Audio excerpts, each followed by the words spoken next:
You are now listening to Smoke After Dark.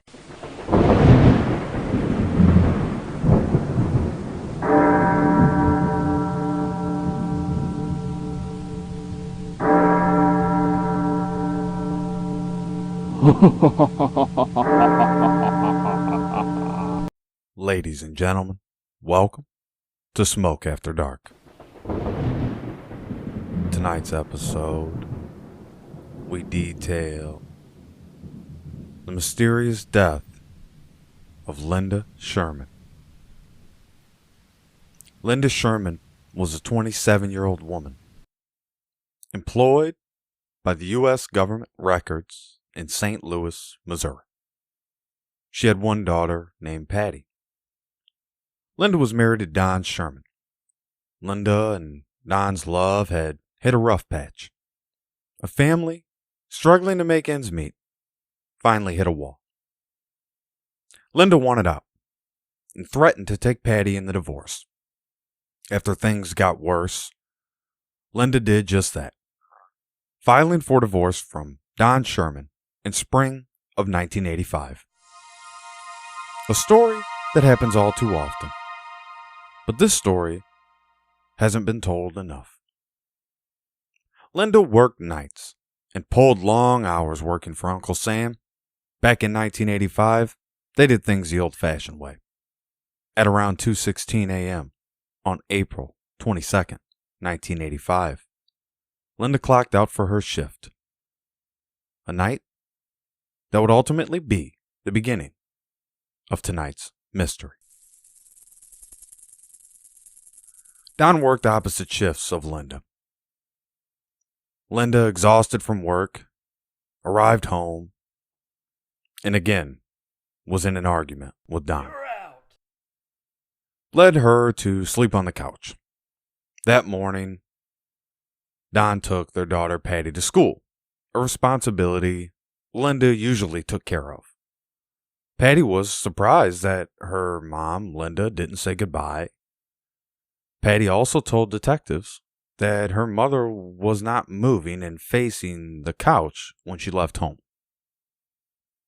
Don maintains he did not return home after dropping Patty off for school. Instead, he claims he returned home later that afternoon. At the time, Linda should have left for work. Don's statement to police is truly bizarre. Don tells police Linda drove off at 6 p.m. However, no witnesses could verify that story. Linda never clocked in for work. Taking it a step further, Linda hadn't been heard from. Don does something odd when Linda doesn't arrive home for work. He had been under the impression, Don, that Linda was having an affair, and he had presumed she had run off with another man, and he was quite fine with that. 2 days pass before he contacts police about her disappearance, and Linda's family is adamant at this point. They're worried, they're fearful of her safety. Linda's family, fearing the worst, knowing the difficulties and tumultuous history between Don and Linda's marriage, they immediately expected foul play. After Linda's parents urged Don to contact police when she did not return home, Linda's brother-in-law Sam Miller and family member Fran took it upon themselves and set out looking for Linda. On a hunch, they pulled into the short-term parking of the Lambert Airport. They were right. Lisa's Volkswagen Beetle was sitting right there. After looking in the car, they noticed a jubilee of Linda's items, notebooks and such on the seat. The doors were locked, so they contacted airport security. Airport security was able to open the trunk, which they suspected Linda to be in. She was not. No evidence of foul play was found in Linda's vehicle. Days had passed since Linda's disappearance when a startling revelation occurred. Don says he's seen Linda with another man in a van when she ducked out of sight. that was the last known sighting of Linda Sherman. 5 years had gone by, but all hope had not been lost. On June 28th, 1990, two flight attendants stumbled upon a ghastly discovery. While dining at Casa Gallardo's restaurant, a human skull staring at them right through the window on the bushes outside. Police Chief Walter Mertet was called to the scene. Based on his neat and tidy description of the area, the skull had been determined to have been planted there. Recently, a nearby cemetery had been relocated, which means bodies were being exhumed and graves were being moved. Police chalked this up as a prank. Casa Gallardo restaurant was one of Don's local hangouts. When I say local hangout, I mean a place he went 2 to 3 times a week. While eating there later that day, he heard about the skull being found and assumed the killer knew him or knew he hung out there. 14 months later, on September 16th, 1991, a mysterious letter arrived at the Veneta Park police station. The letter was stamped and read in bold capital letters, "Bridgeton Police have L. Sherman's skull." Lieutenant Michael Webb determined this was a letter from the killer, poking fun at them for missing something in the case. The letter was unsealed, no fingerprints, and no DNA could be extracted from it. Lieutenant Michael Webb then had the skull matched to Linda Sherman's dental records. At that time, dental records concluded the skull was a match of Linda Sherman. Her daughter Perry and family were devastated by the news. They all held out hope that she had just left and was alive somewhere. The case was quickly turned into a homicide investigation instead of a missing persons case. Don was the main suspect in this case. Without a body or DNA evidence, Don could not be charged with the murder of his wife, Linda Sherman. Police and Linda's family confirmed that she was having an affair with a coworker. Upon interviewing the coworker, he had an airtight alibi and was immediately ruled out as a suspect. Don believes Linda ran off with another man and shortly met her end. Police have a different perspective on the case. The skull showing up at the Casa Gallardo restaurant never sat right with detectives. They believe Don wanted to remarry, and the disturbing letter they received led them to point at Don. However, with no evidence to link Don to the crime, he was never charged nor convicted. So what happened with this case after all these years? For starters, we know police sent Cadvier sniffing dogs to Perryville, which is 75 miles south of St. Louis, where they believed Linda Sherman's remains to be buried on a hunch. Linda Sherman's remains were never found at Perryville. What about suspects? After ruling out Linda's coworker, it only left Don. Don passed away on May 7th, 2015 at Regional Health Center in Mount Vernon, Illinois, for unknown reasons. No suspects have been named since. Police Chief Michael Webb passed away in 2009. Linda's brother Dennis passed away in January 2016. Leaving the impression this case may never be solved, police hope new technology and soil sampling, among other things, will help them catch Linda Sherman's killer. and bring him to justice. God rest Linda's soul, and whoever her killer is will have to answer to God for their crime against humanity.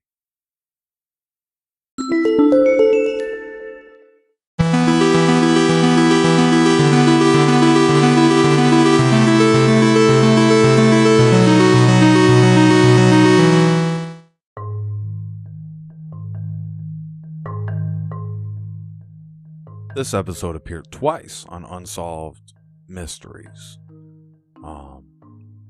For those of you that are big fans of the show, in season 11 with Robert Stack, and in season 1 with Dennis Farina, who I absolutely a major fan of Dennis Farina.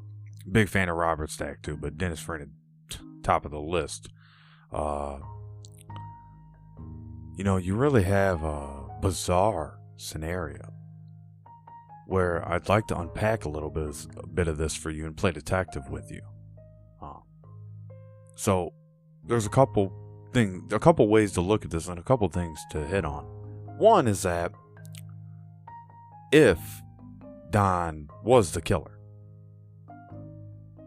he would have had to have that skull for 5 years. Based on the skull's analysis of how old it was,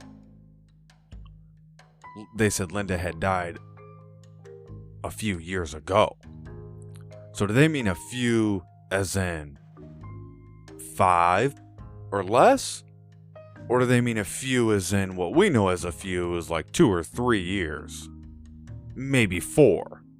But he would have had to had this for 5 years, if that's the case. Then there's the question of the bizarre letter.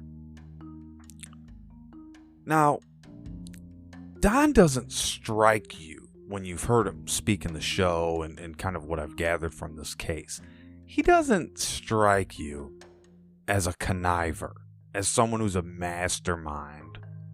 Someone would have to be very careful, very sophisticated, to be able to send this letter and not have any piece of DNA attached to it. Very spooky. But when you see the image of Don, you hear Don talk, you don't get that feeling from him. Sure, there is the fact of them having the abusive relationship where he was violent against her. She had the order of protection against Don, her husband. But that doesn't answer the main questions. As in, who planted the skull, who sent the letter, and who killed Linda Sherman? On top of, where are the rest of her remains located? If Don was the killer, as police presumed him to be, he would have gone to his grave with this. An ex-girlfriend of Don's said that he confessed to her that he did kill Linda Sherman. But that you have to take with a grain of salt, knowing how relationships are fragile and people will lie on each other and say whatever they can on each other to basically do more harm to that person than what they can initially do. So you have to take that in with a grain of salt. Their rocky relationships can breed a lot of lies and a lot of controversy. So you have to take that in with a grain of salt. Not to call her a liar, just saying that that's how police perceived it. You're an angry ex-girlfriend. You know about his past. This is not surprising that you would say something like this after you two are no longer together. So you have to take that with a grain of salt. But the co-worker that she was having an affair with, do you feel like they pressed him enough? He had an airtight alibi. Now with that, it's like any other thing you've seen, where the police really kind of, in a way, back off. Okay, you have an alibi, someone's backed the alibi up and it's verified. So it's hard to go after that person. All I'm saying is, did they press him enough about, was she involved with any other people? Was she involved with any of this? And maybe he just didn't want to say. Maybe he was scared. But those type of questions, that type of investigating, is what was needed in this case at a way earlier time. Because when they had found the skull, it had been dismissed as a prank. Meaning that they didn't believe it. They had no reason to link it to Linda. So you can understand why they would say, hey, this is more of a prank than anything. There's cemeteries being moved around. This is a time back in these days where grave robbing and grave digging, very common.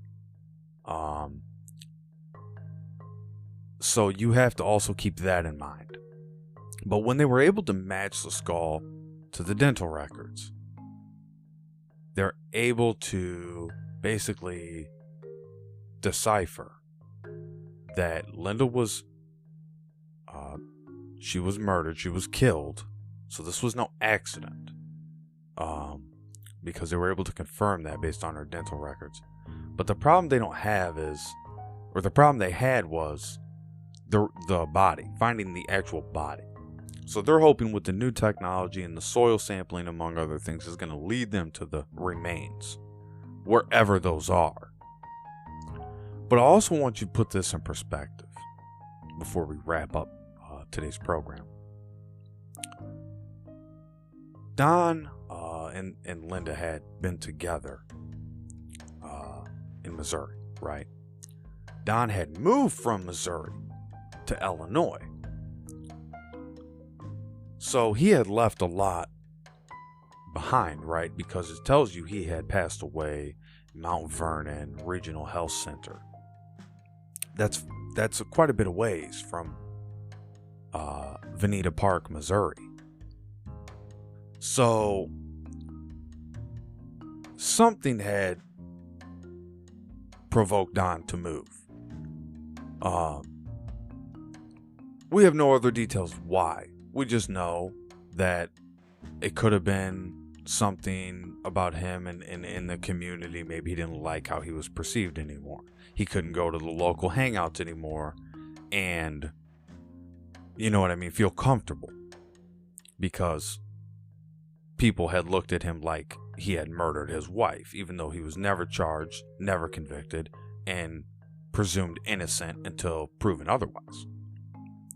But it all begs the question, and it all points to this technology and the soil sampling that can lead, in the future, it will be good enough to lead detectives to Linda Sherman's remains. How much of her remains will be left? What actually will they be able to recover is a very tough question, if they're able to recover anything at all. So I've done everything I can to lay this case out for you. I hope you enjoyed the show today. I hope you enjoyed playing a little bit of detective. Share with your friends. Like, comment, and subscribe. You don't want to miss the next episode of Smoke After Dark. Ladies and gentlemen, just like the hands of time, I'm turning it over to you. Good night, everyone.